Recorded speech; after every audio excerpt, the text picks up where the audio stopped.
¿Podría presentarse? Perfecto, mi nombre es Elsa Sheps, soy docente, jubilada ya. He trabajado casi 30 años en Jules, inicié mi carrera docente en el interior como maestra rural, cocinaba con mis alumnos, preparaba con ellos las clases, tenía de todas las edades, solo un grupo. Después, bueno, mi papá también docente, yo soy quinta generación de docentes en mi familia, o sea que ya hay una herencia, ya un sello marcado, ¿no?, por la docencia. En el caso mío, mis padres, los dos eran docentes. Siempre trabajé en educación y mis últimos años, 30 y pico de años, fue en Jules, en escuelas de la colectividad judía, acá en Capital y en provincia. Ramos Mejía, en Olivos, en Tarbut, y después terminé la carrera en Mataderos. ¿Algo más quieren saber? Sí, estudié, bueno, sí tiene que ver con la temática, entonces lo puedo decir, estudié filosofía y pedagogía en el profesorado secundario, lo inicié en Entre Ríos, lo continué acá en Capital Federal, en el Joaquín B. González. Marco lo del profesorado de filosofía porque tiene que ver con lo que después vamos a hablar.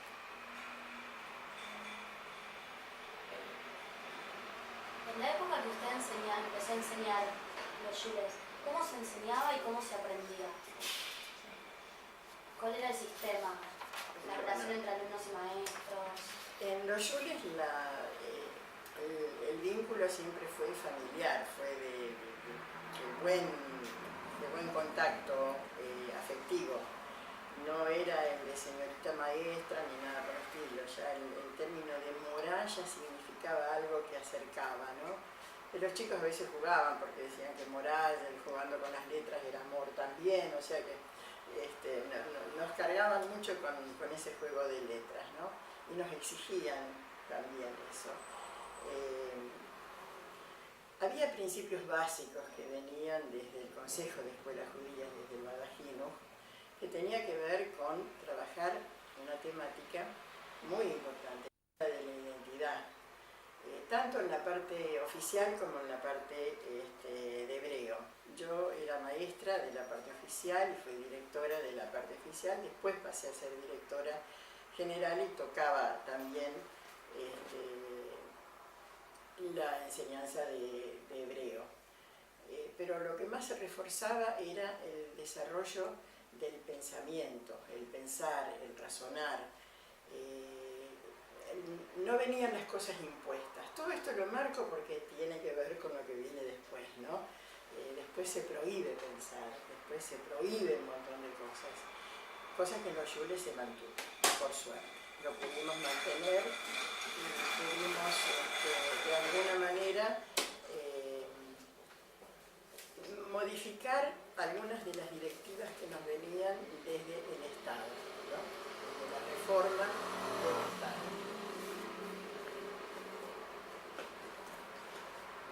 ¿Cuáles eran las grandes diferencias que notó entre enseñar antes y después de la dictadura? O sea, oficialmente, digamos, ¿qué era lo que se veía acá? Una diferencia terriblemente nefasta, porque mientras había que desarrollar no solamente la identidad judía, la identidad personal, y el trabajo, y favorecer el trabajo grupal, que significaba la solidaridad,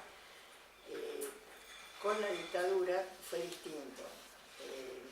Se prohibió un montón de cosas que no vienen de la dictadura del año 76, vienen de la dictadura de Onganía del año 66. Les voy a dar un ejemplo, por ejemplo, que ustedes lo pueden ver en dos películas que existen y que se pueden alquilar. Una es La Noche de los Bastones Largos y la otra es La Noche de los Lápices.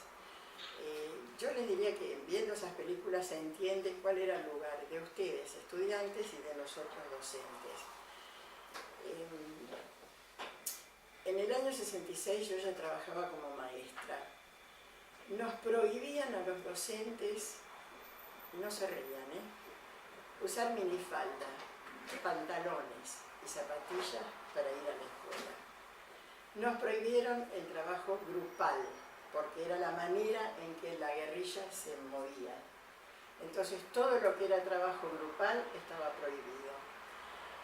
Se prohibió la matemática moderna. Yo les traje para que lo tengan ustedes la temática, ¿no? El libro este es muy bueno, de Luis Moreno Campo, ¿no? Y donde habla de la preocupación en el ámbito educativo. Fue terrible. Si ustedes me permiten, les voy a leer, porque contarlo es una cosa y leerlo tal cual como salió publicado en la revista Para Ti en principios del año 77. En esa revista enseñaba a los padres con hijos en edad escolar cómo reconocer la infiltración marxista en las escuelas. Escuchen porque no lo van a querer creer. Lo primero que se puede detectar es la utilización de un determinado vocabulario, que aunque no parezca muy trascendente, tiene mucha importancia para realizar ese trasbordo ideológico que nos preocupa. Aparecerán frecuentemente los vocablos de diálogo, burguesía, proletariado, América Latina, explotación, cambio de estructuras, compromiso. Otro sistema sutil es hacer que los alumnos comenten en clases recortes de diarios, sociales o religiosos, políticos, aparecidos en diarios y revistas y que nada tienen que ver con la escuela. Asimismo, el trabajo grupal, que ha sustituido a la responsabilidad personal, puede ser fácilmente utilizado para despersonalizar al chico. Estas son las técnicas utilizadas por los agentes izquierdistas para abordar desde la escuela y apuntalar desde ella su semillero de futuros combatientes guerrilleros. Es dramático esto, porque aparte de esto, de lo que les dije de la minifalda, todo eso que estaba totalmente prohibido, había otros hechos que tenían que ver, que era la época de la revolución educativa del trabajo en equipo, y estaba prohibido. ¿Por qué? Porque los extremistas se movilizaban por células, eran distintas células, que había uno que era intercambio entre las células, y en el trabajo en equipo era trabajar todos y un vocero, ¿sí? Era generalmente así. O sea que eso también se prohibió. Matemática moderna se prohibió porque el uso de intersección, unión, coordenadas, era como los guerrilleros determinaban los lugares donde iban a atacar. Entonces era el uso de ese mecanismo.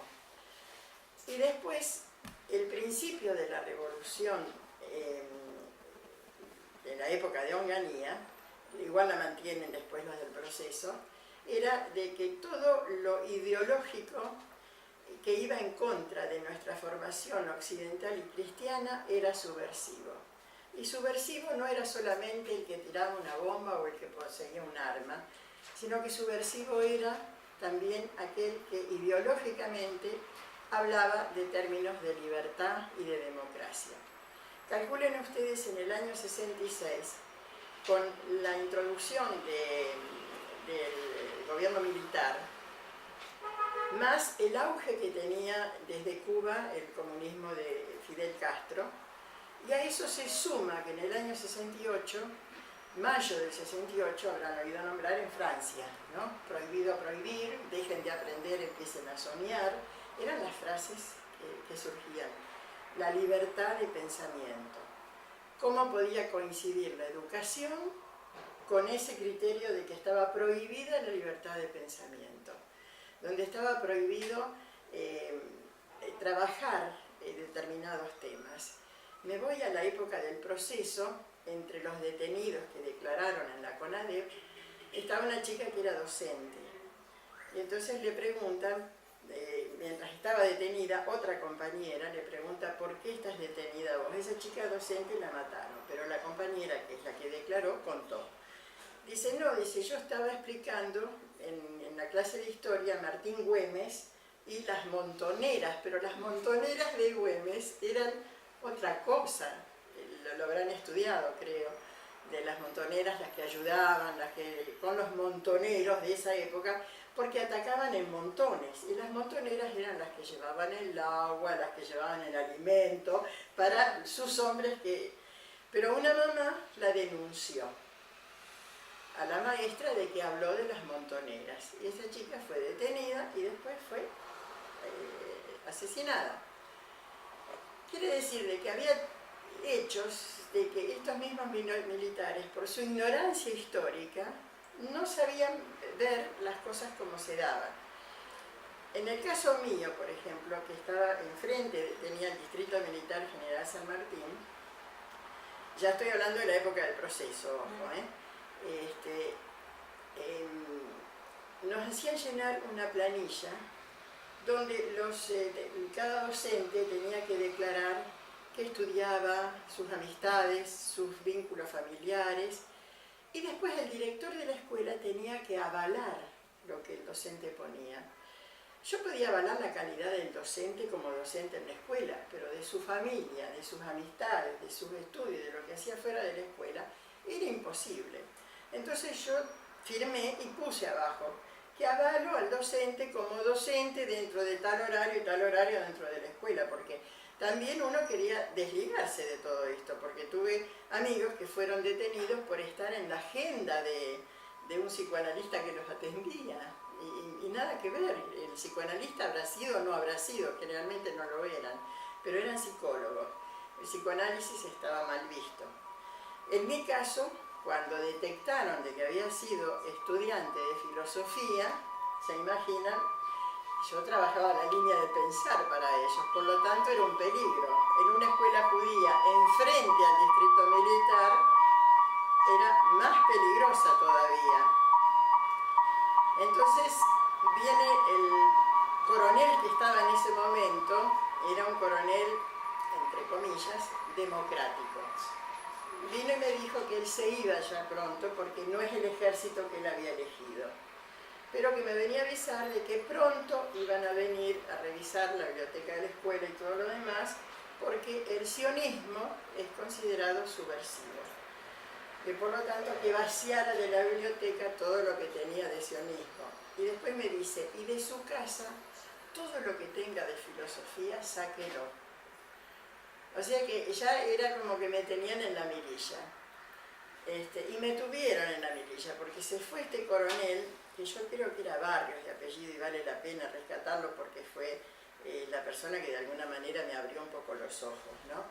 Igual, no puedo decir que no sabía lo que pasaba, sí sabía lo que pasaba, porque cuando teníamos reuniones con la comisión directiva de la noche, escuchábamos los gritos de los chicos que daban nombres y números de teléfono para que avisemos que estaban detenidos ahí.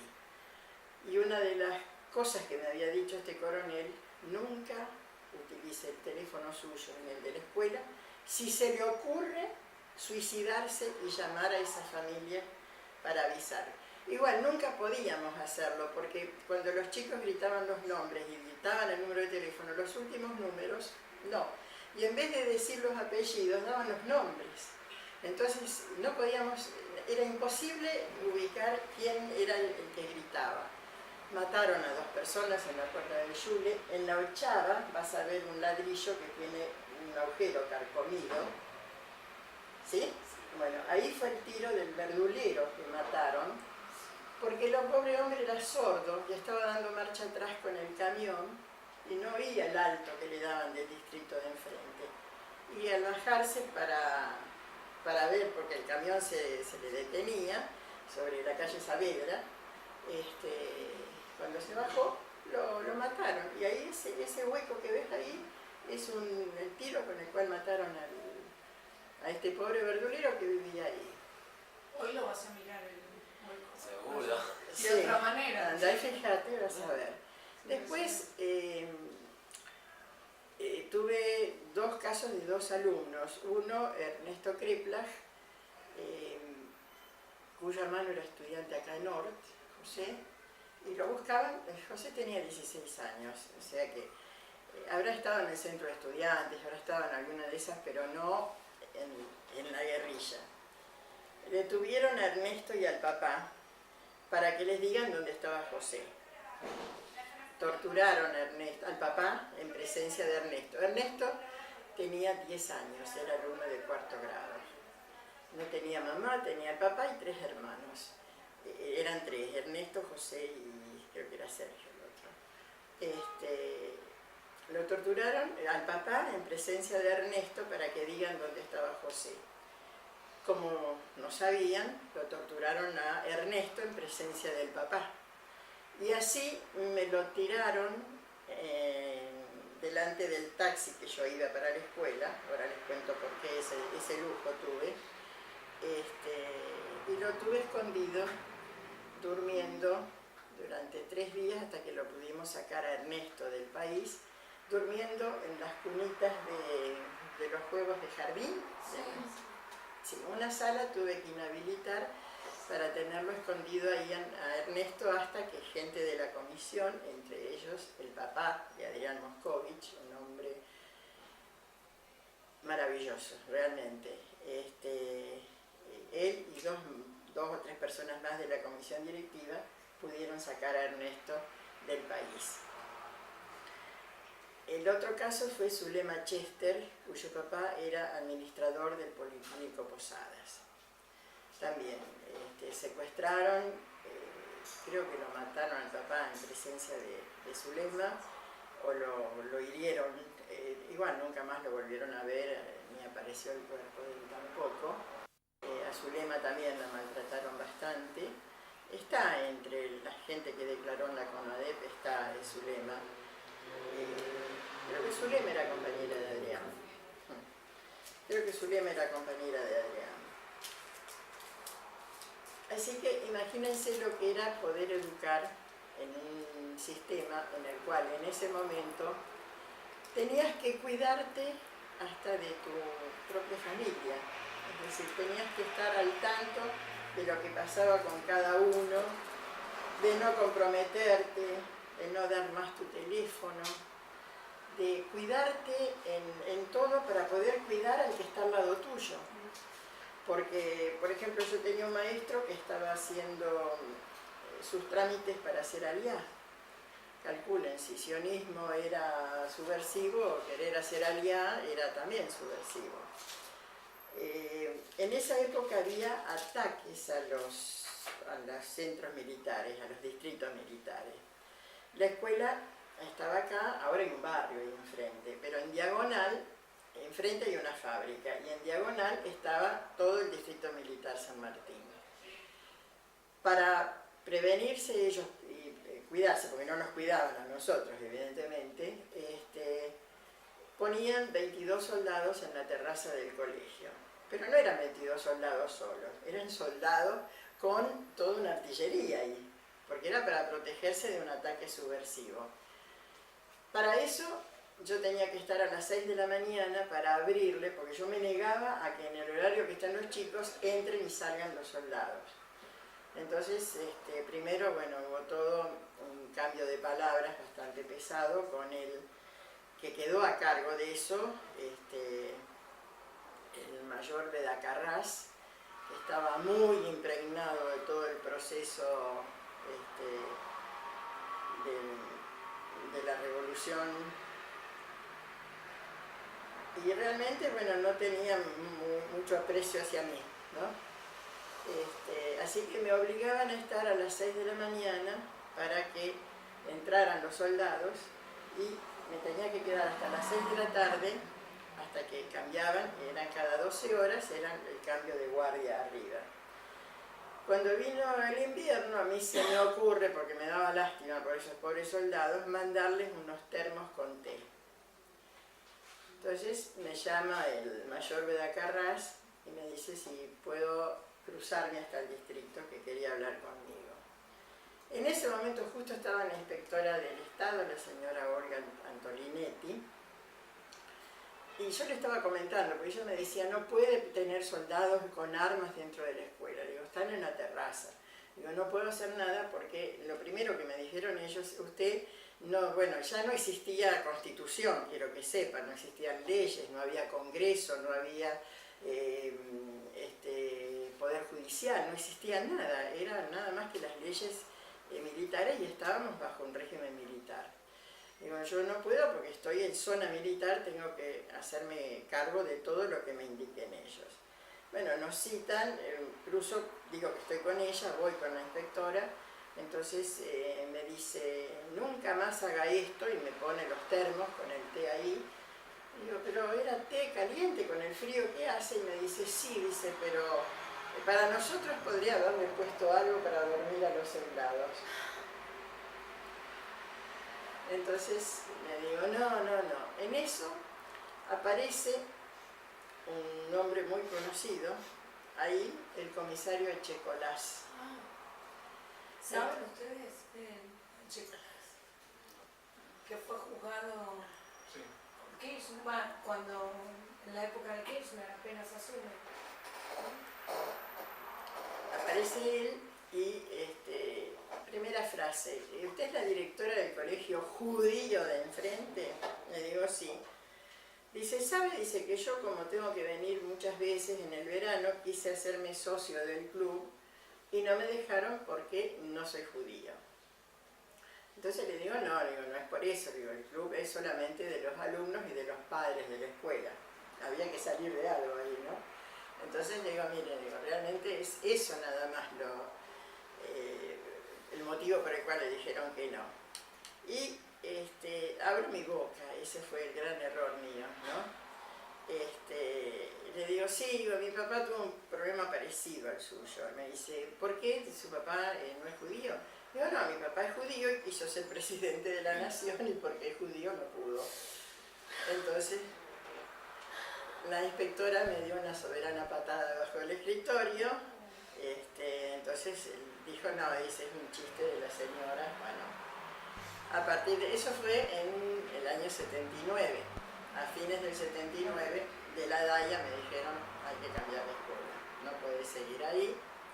Entonces ahí me mandaron a Tadeo, donde figuraba con el cargo de vicedirectora, como que la DAIA me retó por lo que había hecho y me bajó de cargo, qué sé yo. Bueno, ahí quedé un año, y después ya pasé en el 81, ya era otro cambio desde el proceso, porque ya veían que era el fracaso total. Y después ya vino la guerra de las Malvinas, ¿no? Claro. Quedaron cosas en el tintero, ¿no? De la época del proceso. Pregúntenle ustedes. Le hago una pregunta. A nivel de educación religiosa, ¿cómo podría enseñar temas como, por ejemplo, Pesaj? Ya aprovechábamos para dar la idea de libertad. Está hablando, pero... El hijo no contaba a los padres, cómo reaccionaban los padres. No, los padres de Yule no, al contrario. Nosotros no tuvimos problemas desde los padres de Yule en esto. Sí, de alguna manera nos pedían que nos cuidemos en las cosas, ¿no? No se olviden que era una época donde también se daba que el gremialismo y los sindicalistas ya empezaban a enfrentar, los estudiantes también, la universidad también, había un foco ideológico en contra de todo esto. Entonces, bueno, teníamos que cuidarnos con lo que decíamos, pero cuando se trataba del tema de religión judía, no había problemas, nosotros no manejamos. Por eso muchos temas los pasábamos para trabajar en los contenidos de hebreo, para darle lugar a que los chicos puedan pensar, ¿no? Realmente. Usted contó que a la escuela iba en taxi, lo que no sé contar porque... Por ese motivo, porque yo tenía que estar a las 6 de la mañana, y en esa época los colectivos empezaban a funcionar a las 6 de la mañana. Aparte, como anécdota les cuento, que cuando íbamos en colectivo o en el taxi, al cruzar la General Paz, nos hacían bajar, parar contra la pared, nos palpaban. A mí me tenían que revisar un portafolio lleno de cosas, y bueno, tenía que quedarme ahí hasta que el taxista me dijo un día, señora, no traiga más papeles porque perdemos un montón de tiempo. Así que dejé de llevar trabajo a mi casa, porque total tenía tiempo. A las 4:30 se iban los chicos de Yule, y de 4:30 a 6 me quedaban en la dirección esperando que bajen los soldados, que suban los otros, porque tenía que abrirles la puerta yo y cerrarles la puerta yo. No podía abrir el portero de la escuela. Era una manera de castigarme a mí. Mientras tanto, en mi casa todos los libros de sionismo desaparecieron, todos los de filosofía desaparecieron. No los quemé ni los enterré, los mandé a Entre Ríos, a la casa de una amiga mía, y ahora cada vez que viajo a Entre Ríos me traigo algo de vuelta. pero realmente fue una época nefasta, realmente. ¿Y cómo contestaba las preguntas de los por qué los chicos y en busca de conocimientos o el saber del qué estaba pasando? Los chicos el tema lo sabían de la casa, porque en la casa era esto no cuentes, esto no digas, o sea que ya venían con eso, incluso tenían reparos en la escuela también, o sea que hubo que darles lugar para que pudieran sentirse contenidos desde la escuela y que no daba lugar la escuela para la delación. Lo que existía en ese momento, lamentablemente, era la delación, era delatar, así como esa mamá delató a la maestra. ¿Tenemos que terminar? No, delación, digo que sí, esa palabra que... La delación, bueno, es algo que todavía existe, Sí. ¿no? Lamentablemente. Yo hay muchas cosas que les estoy diciendo que se repiten en la actualidad también, ¿no? Los conceptos de que no podés pensar y de que todo el que piensa distinto es un enemigo, sigue en pie. Eso no se erradicó. En ese momento que usted tenía tanto contacto con los chicos más chiquitos y dentro de la comunidad judía, que es un círculo bastante, no digo completamente, pero es bastante cerrado, y más antes, los chicos tenían contacto directo con, capaz, lo que pasaba. O sea, fuera de que venían los militares que estaban enfrente. O sea, conocer a chicos de que capaz los padres pasaban por algo o que mismo Claro. los chicos tenían contacto directo con... Sí, los chicos grandes sabían la historia de Ernesto y sabían la historia de Zulema, porque se hizo una reunión de padres para todo esto, para explicar lo que había pasado. Esa reunión de padres era otra cosa que yo tenía que avisar al distrito militar. Cuando había reunión de padres yo tenía que avisar cuánta gente aproximadamente venía y si podía le tenía que dar la lista de los padres que venían. De la misma manera que tenía que haber hecho la lista de la gente, que hice la lista de la gente de comisión directiva también, de cada uno de ellos, de qué empresa era, en qué trabajaba, qué profesión tenía, toda la historia. Vos me preguntabas por los chicos sí sabían lo que pasaba, sí. Porque venían y me decían, yo te voy a contar algo, pero vos no digas nada a nadie. Al vecino de mi casa, tal y tal cosa. O sea que sabían que podían contarlo en la escuela, pero que de la escuela no tenía que salir. Y muchos no contaban nada también. Muchos era el silencio. Pero corrían cierto riesgo los profesores o los maestros al enseñar a los chicos. Sí, y corríamos riesgo todos, porque yo no sabía, yo tenía un profesor que me venía siempre que vivía en San Fernando, Guillermo Mejovich, que venía a propósito siempre vestido con ropa tipo de guerrillero, esa verde de distintos colores. Y a mí me daba vergüenza decirle no vengas vestido así, porque era su elección de vestirse. Hasta que un día me dice, estoy esperando que me lo digas. Y digo, no te lo voy a decir.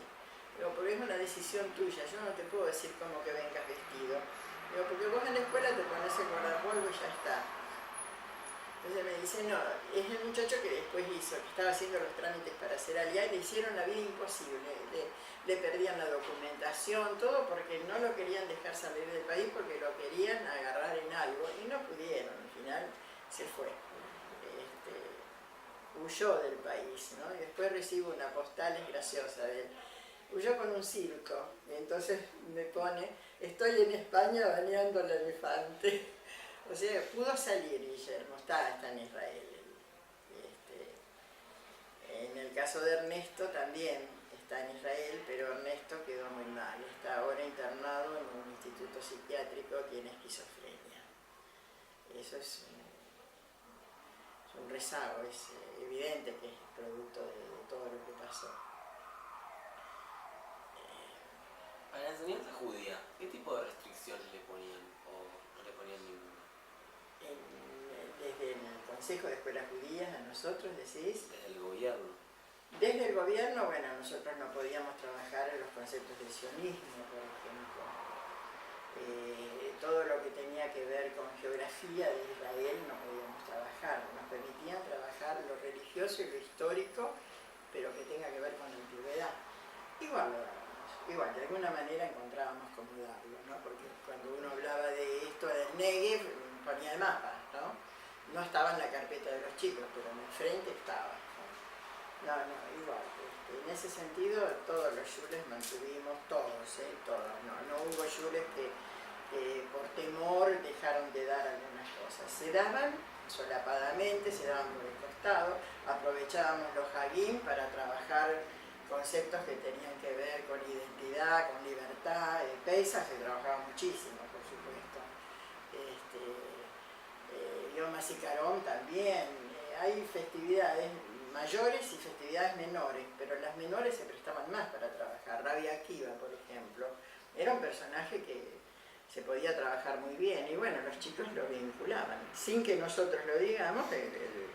Cuando vos seguís trabajando una línea de pensamiento, ya ellos saben razonar y saben vincular las cosas. Era lo que el proceso no quería, ¿no? Que se relacione, que se vincule. Cuando usted entró por primera vez a trabajar en un shule, ¿ya estaba la dictadura? No, yo entré como directora, es decir, como maestra.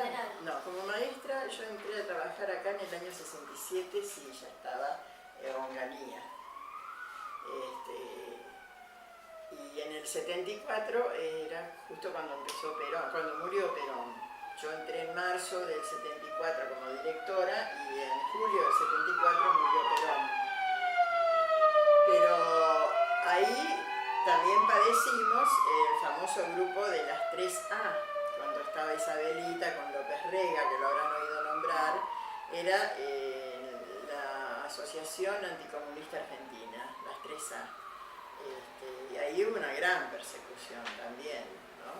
Ahí era lo ideológico, como les dije antes, estaba todo, estamos hablando de los años 60, la penetración de las ideas de Fidel Castro, del Mayo francés. Entonces era un peligro, pensar era un peligro, es decir, eso en el 66, en los 60 y en el 76 ni les cuento, era imposible. De acá se fueron artistas, de acá se fueron, la universidad perdió lo mejor que tenía de sus profesores porque todos fueron condenados al exilio. Artistas, un montón, y artistas extranjeros que luchaban por nosotros, como Serrat, como Mercury, Freddie Mercury también, eran artistas que se jugaban, es decir, incluso cuando venían, hablaban acá. Sting, por ejemplo, tuvo un gran vínculo con las madres de Plaza de Mayo, lamentablemente con la señora Buenafini, que ya no es lo que puede representar a las madres de perseguidos, ¿no? Ella es la que persigue realmente, no es la figura, ¿no? Volviendo un poco atrás, habiendo usted estudiado en la época del golpe de Estado de 1955, ¿cómo puede comparar sus dos experiencias, una como estudiante y otra como maestra dentro de los golpes? Mirá, como estudiante, vos tocás el año 55, yo te voy un poquito más atrás. En el año 52 muere Evita y era obligatorio usar el brazalete negro de duelo y rezar un rezo, que no era rezo, era como una lectura. ¿Quién se los puede decir? Eva Perón ha muerto, la República está de duelo, el pueblo acongojado la llora. Nos obligaban a repetir esto. Mi papá era socialista, fue amigo de Alfredo Palacios, y me prohibió usar el brazalete, ¿no? Me dijo, vos no lo vas a usar porque a nosotros no se nos murió ningún familiar, eso se pone cuando se muere un familiar, y los judíos no usamos brazalete. Bueno, voy un día a la escuela, llego, la directora me manda de vuelta porque no tenía puesto la tirita negra. Así, durante un mes yo iba y volvía, hasta que un día no volví. Entonces mi papá fue a ver qué pasaba, y la nena estaba sentada. Yo, cansada que me manden de vuelta y que la maestra me diga que voy a repetir, me crucé la tienda de enfrente, compré una cinta negra y después que salí de mi casa me la puse. Bueno, fue el reto más grande que me pegó mi papá en toda su vida. No me pegó, no pegaba mi papá, pero me retó sí porque me dijo, los principios y las normas de la casa nadie las puede cambiar. Son nuestros principios, son nuestras normas. Y si tenés que repetir de grado, lo vas a repetir. Y evidentemente lo repetí, tuve que darlo libre. Después en otra escuela y en otra ciudad de Entre Ríos. No pude en la misma ciudad porque todos los directores eran peronistas, menos mi papá. Y entonces ninguno me aceptaba como alumno libre para rendir primer grado superior, que sería el segundo grado de obra. Así que bueno, eso fue lo que se habla en casa no se comenta afuera. Me tocó en el año 55, mi papá era director de una escuela y el 11 de septiembre del 55 dio un discurso para los maestros en el Día del Maestro diciendo que ojalá llegue el día en que podamos educar en libertad y democracia. Calculen lo que era decir eso, ¿no? Entonces una de las secretarias de la escuela lo denunció y mi papá fue llevado preso a la peor cárcel que había en esa época, que es la de Gualeguaychú. Estuvo detenido, después 5 días después vino la revolución. Papá era amigo de varios militares con los que jugaba al póker. Entonces mi mamá les contó lo que había pasado y empezaron a tratar de explicar dónde estaba. Mi papá fue torturado, le quedó mal de Parkinson, siendo una persona muy joven en ese momento, porque una de la picana le pusieron acá en la sien. Sí, lo trajeron a mi papá el 20 de septiembre. La verdad que era un desastre como lo trajeron, lastimado, golpeado, bueno, pero con vida.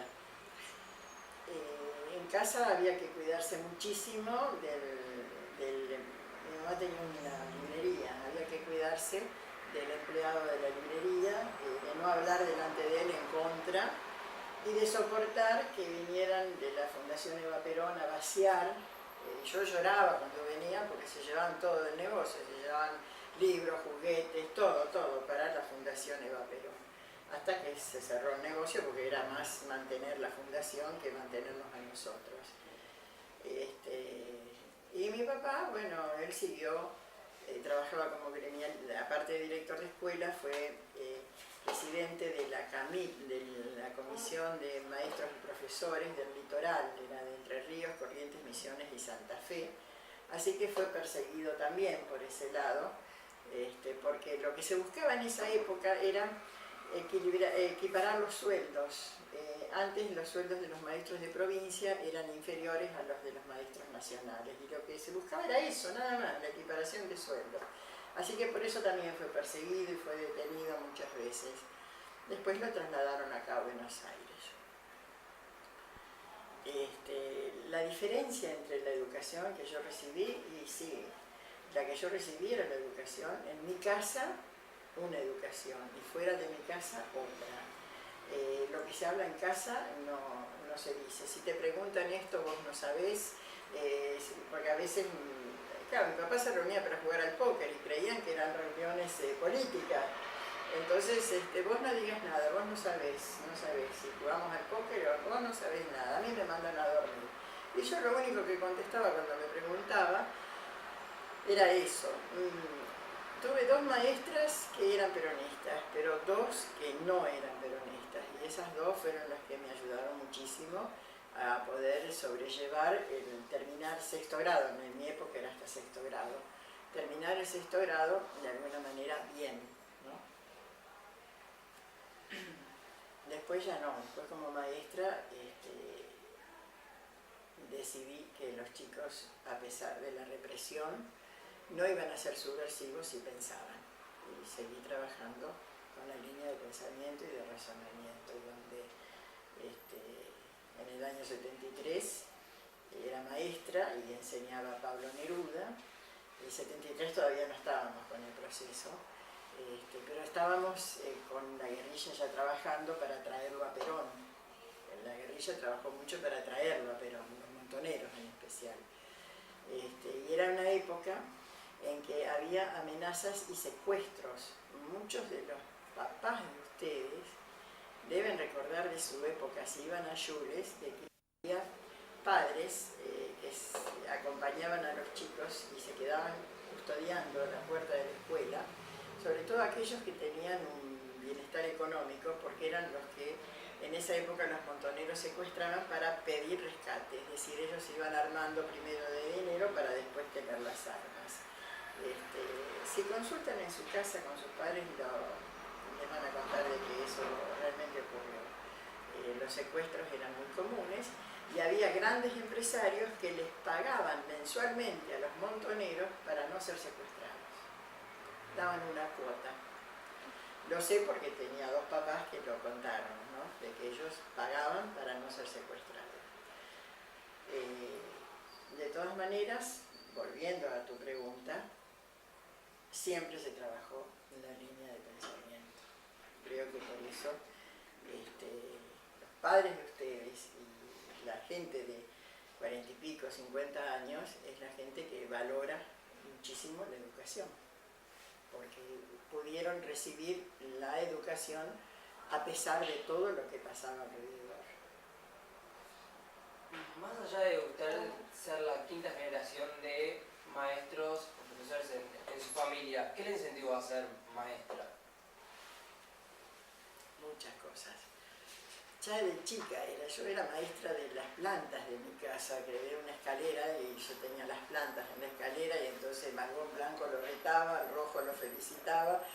Siempre me gustó brindarme. Siempre trabajé desde el lado de la solidaridad también, es decir, les cuento una anécdota que mi mamá siempre la contaba. Del negocio de la librería empezaban a llegar, y no se rían, no soy tan vieja, empezaban a llegar por primera vez los lápices de colores Faber que venían de Alemania.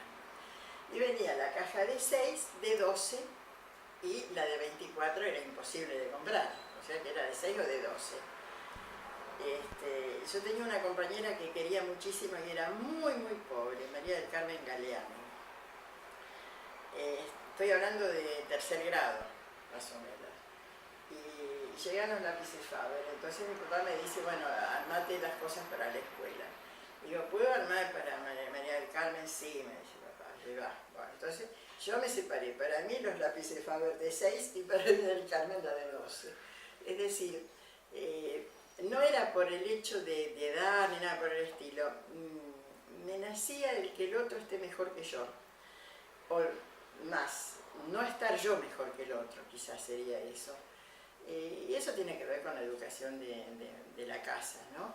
Y me gustaba enseñar, aparte tenía muchas inquietudes, yo era de leer mucho.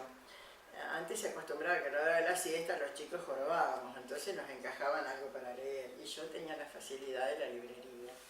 O sea que hubo libros, siendo tan chica, ya los había leído yo, por ejemplo, ¿no? La colección Robin Hood, cuando llegué a cuarto o quinto grado, que en la escuela nos empezaban a dar para leer, yo ya los había leído, por ejemplo, El Tesoro de la Juventud ya lo había leído también. Tenía inquietudes culturales, digamos, y tenía la necesidad de transmitirlo, y creo que por ahí vino. Aparte me gustaba, me llenaba de orgullo que mis padres fueran docentes, realmente. Me gusta la docencia muchísimo. ¿Algo más? ¿Y ahora cómo se conforma su familia? No, ahora yo estoy sola, estoy jubilada. Tengo mi sobrina, que es la sexta generación, la hija de mi hermana falleció hace muchos años. En parte un poco me hice cargo yo de mi sobrina. Ella es licenciada en Ciencias de la Educación, está trabajando hace años ya en el Ministerio de Educación, hizo carrera docente, no es cargo político de ella, por concurso, ahora está en proyectos educativos, es profesora en el profesorado Joaquín B. González, donde yo estudié, tiene 2 cátedras en la Facultad de Filosofía y Pedagogía en Juan. Me ocupo de sus hijos, yo soy la tía abuela, así que algo me ocupo de ellos también.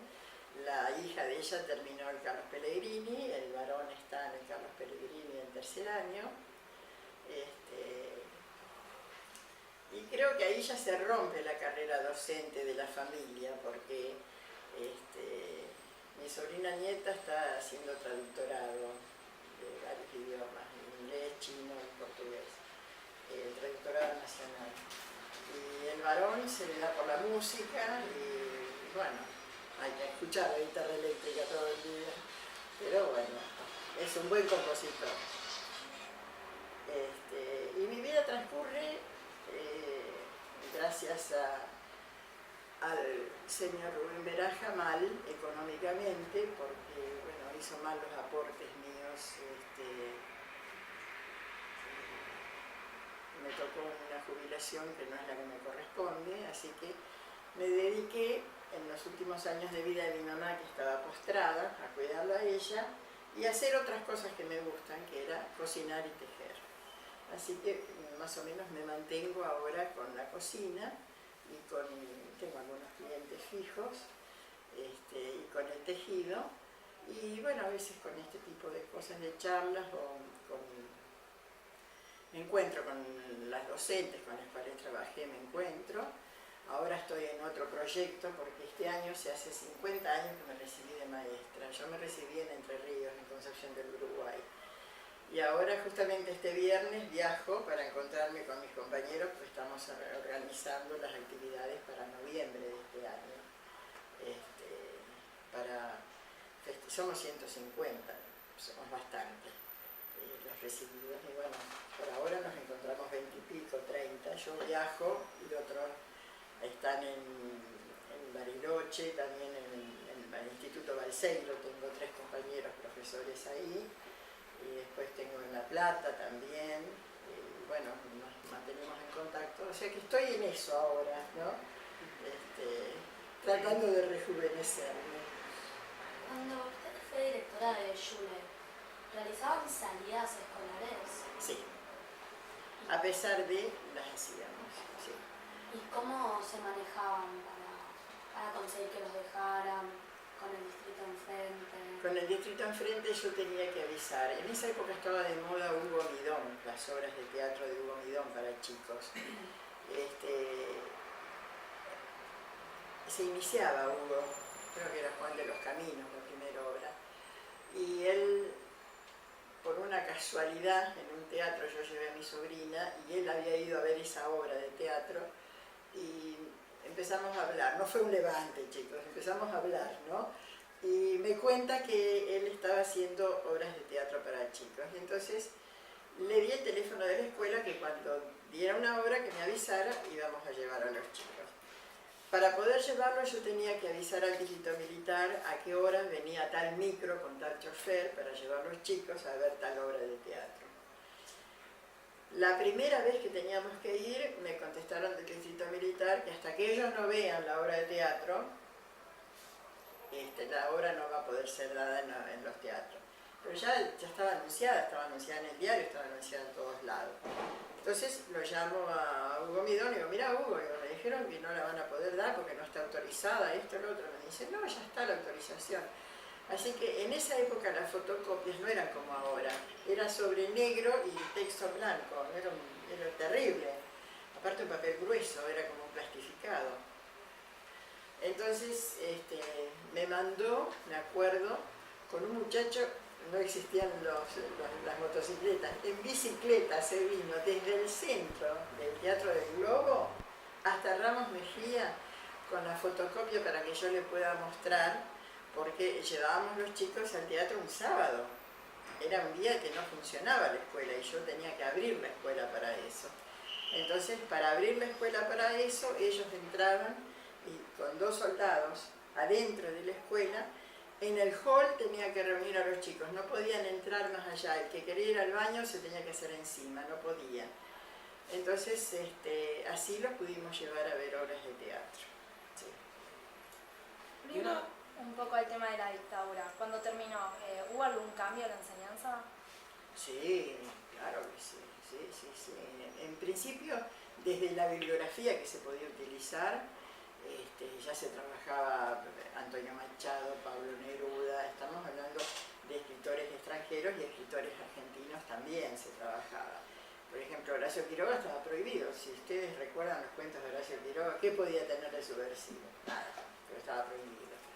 Entonces entonces se podía trabajar eso, se podía trabajar redacción. Antes la redacción tendría que ser la vaca, como es el chiste que aparece siempre, porque algo que tenga que ver con fantasía, con imaginación, imposible de trabajar, hasta los temas de eso. Ahí empezamos a trabajar con los chicos. No se olviden de que cuando vino el final del proceso, fue después de las Malvinas, o sea que había mucho dolor por mucha pérdida injusta de todos estos muchachos. Entonces a eso se suma que aparece la figura de don Ricardo Alfonsín como una figura que prometía libertad, que generaba esperanza, cosa que hasta ese momento nosotros no teníamos. Creo que lo más importante de Alfonsín fue esa lectura de él del preámbulo y la esperanza que generó en la gente de poder actuar y obrar en libertad, de poder volver a pensar y poder volver a elegir y decidir. Antes no se podía ni elegir ni decidir, era lo que venía y cómo venía. Y ustedes saben, ¿recuerdan ustedes el paso de Moisés para la libertad, ¿no es cierto? A los 40 años, ¿qué era?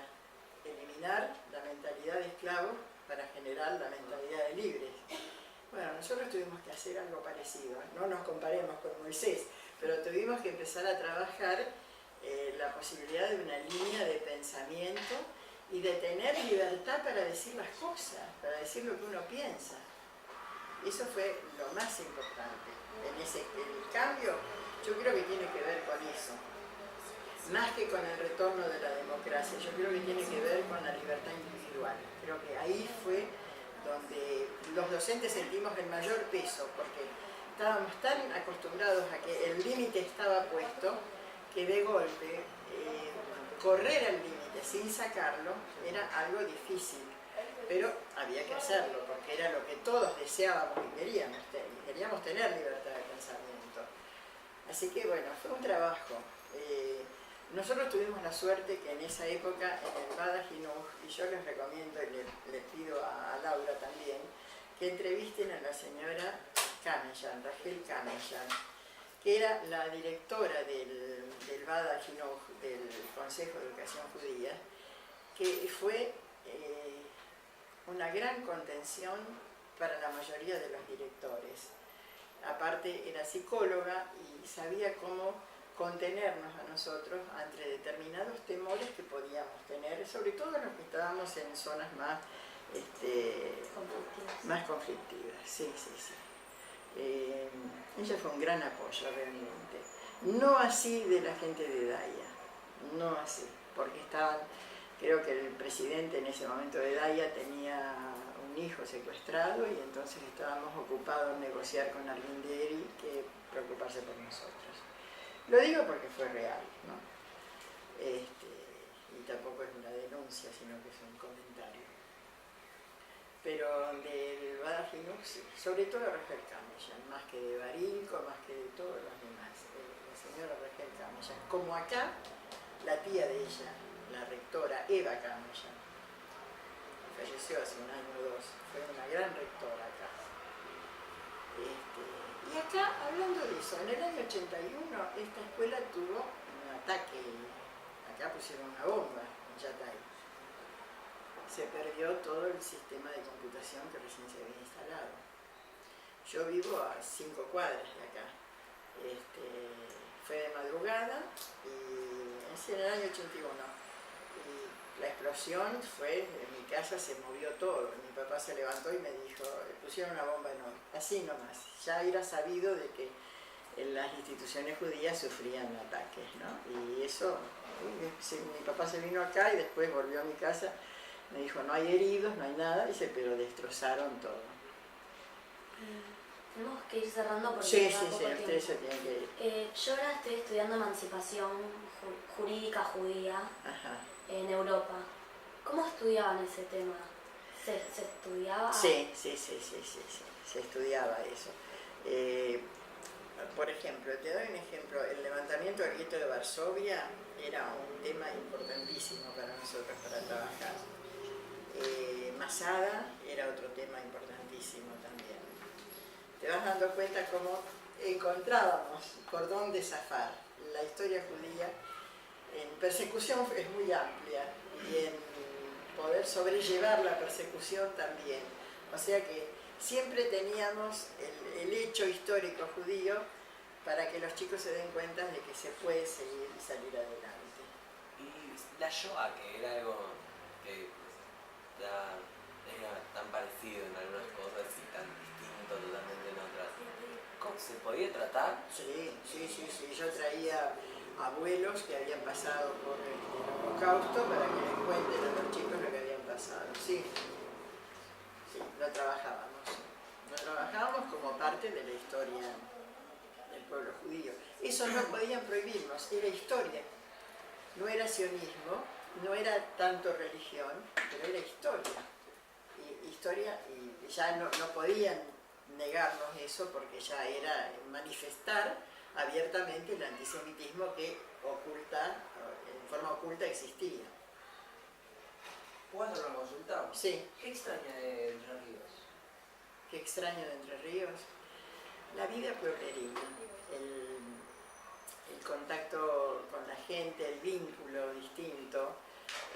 Yo recuerdo, por ejemplo, de mi secundario, los sábados íbamos a una confitería, los estudiantes, pero también iban los profesores con su familia y nosotros íbamos a estudiar a las confiterías. Y entonces íbamos, el profesor estaba tomando el café con su familia, nosotros íbamos a preguntarle algo. Aparte el profesor era vecino o era cliente del negocio, era otro vínculo. Yo no me quise venir a Buenos Aires. Mis padres se vinieron y yo demoré 2 años en decidir que venía porque ya, bueno, era menor de edad y me dijeron, ¿te venís o te venís? Y me tuve que venir. Pero y si viene bien tu pregunta, porque yo estoy averiguando allá para vender mi casa y comprar algo. Allá tengo mis amigos de esa época, acá tengo muchos amigos y muy buenos amigos, pero es como que en la vejez buscas un poco la proximidad afectiva. Sí, los recuerdos, creo que se alimentan mucho los recuerdos. El tema es que como ahora viene, porque hoy usamos este área nada más que porque no estaba la otra ocupada. Pero ahora vienen todos los profesores y nos salen re mal las entrevistas. Está bien, lo podemos... Muy mal, porque después cuando las escucho yo, escucho más los profesores voces, que... claro. Nada, digo, que es re interesante, me acaban de dar 5 cajas. Después del recreo hablamos. Pero no sé, no la vamos a dejar en el medio, ella esperando. Podemos hacer tiene que esperar un montón de tiempo. Tenemos que pensar en eso. Si les interesa realmente, puedo venir otro día. Yo creo que más mamá, o menos la temática está tu dada. cara en las fotos, la voy a poner en la Hay una cámara. cara tuya. Ay, no. Con lo ¿Qué es? con Es lo de hermosa. Balazar. Sí, es que Hermosa, pero una vos cara sabés lo que es ver el agujero ahí igual me parece. casi todos los días. Ustedes que son chiquitos y vos que sos de otro país, ¿entendiste las cosas que contaba él? Sí, lo entiendo. Bien. Muchísimas gracias por la información y por la entrevista en sí. Bueno, gracias a ustedes por querer interiorizarse de eso, porque son ustedes los próximos voceros de todo esto. Si no, el agujero, ¿sabes cómo lo voy a contar?